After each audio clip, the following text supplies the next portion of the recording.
കണ്ണിന് മുന്നിൽ കാണുന്നത് കല്ലായാലും ചില്ലുകഷ്ണമായാലും അതിന് നിറവും രൂപവുമേകി അവയൊക്കെ ജീവൻ തുടിക്കുന്ന കരകൗശല വസ്തുക്കളാകും ആദിത്യയുടെ കരവിരുതിൽ. മനസ്സിൽ വിരിയുന്ന രൂപത്തെ അതിന്റെ പൂർണ്ണതയിലെത്തിക്കുകയാണ് ആദിത്യ ബാബു എന്ന മിടുക്കി. ഉപയോഗശേഷം വലിച്ചെറിയുന്നവയാണ് എല്ലാം. എന്നാൽ ആദിത്യയ്ക്ക് ഇവയൊന്നും വലിച്ചെറിയാനുള്ളതല്ല. എല്ലാം കൗതുകമുണർത്തുന്ന കരകൗശല വസ്തുക്കളാക്കി മാറ്റുകയാണ് ഈ 17-കാരി.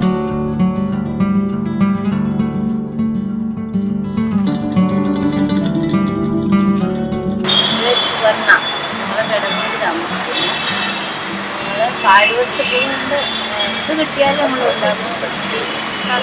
കല്ല്, തടി, ഗ്ലാസ്, തെർമോക്കോള്, ഇല, ചപ്പക്കുരു, പുളിക്കുരു, കവളമടല്, ചിരട്ട, തേങ്ങ, ഇത് കിട്ടിയ ചകിരി, എല്ലാം തന്നെ എല്ലാം കൊണ്ടും ഉണ്ടാവും. തടി, പൊട്ടിയ ചട്ടി, കലം, പോയ തുണികള്.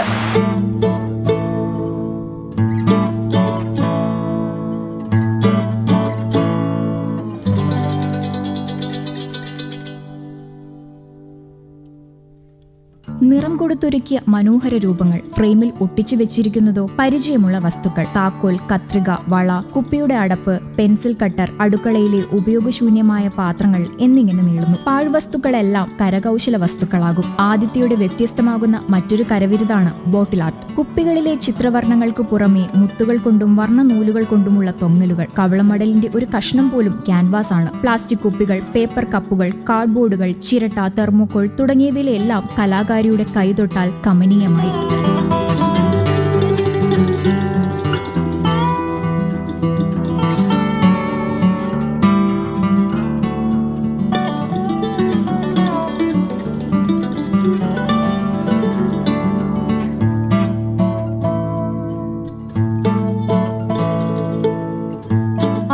ോളം കരകൗശലങ്ങളാണ് ഇതുവരെ നിർമ്മിച്ചത്. സിവിൽ സ്റ്റേഷനിൽ സംഘടിപ്പിച്ച മാലിന്യമുക്ത അവബോധന പരിപാടിയിലും കളക്ട്രേറ്റ് വളപ്പിൽ തദ്ദേശ ഭരണ വകുപ്പും രാഷ്ട്രീയ ഗ്രാമസ്വരാജ് അഭിയാനും ചേർന്ന് നടത്തിയ ഉപയോഗശൂന്യമായ വസ്തുക്കൾ ഉപയോഗിച്ച് നിർമ്മിച്ച അലങ്കാര വസ്തു പ്രദർശനത്തിലും സൃഷ്ടികൾ പ്രദർശിപ്പിച്ചിരുന്നു. കിടങ്ങൂർ തോട്ടുംകരയിൽ ബി ബാബുവിന്റെയും സുവർണാദേവിയുടെയും മകളാണ് ആദിത്യ. കിടങ്ങൂർ NSS സ്കൂളിൽ നിന്ന് +2 പഠനം പൂർത്തിയാക്കി. ഇനി ഫാഷൻ ഡിസൈനിംഗ് മേഖലയിലേക്ക് കടക്കണമെന്നാണ് ആദിത്യ ബാബുവിന്റെ ആഗ്രഹം.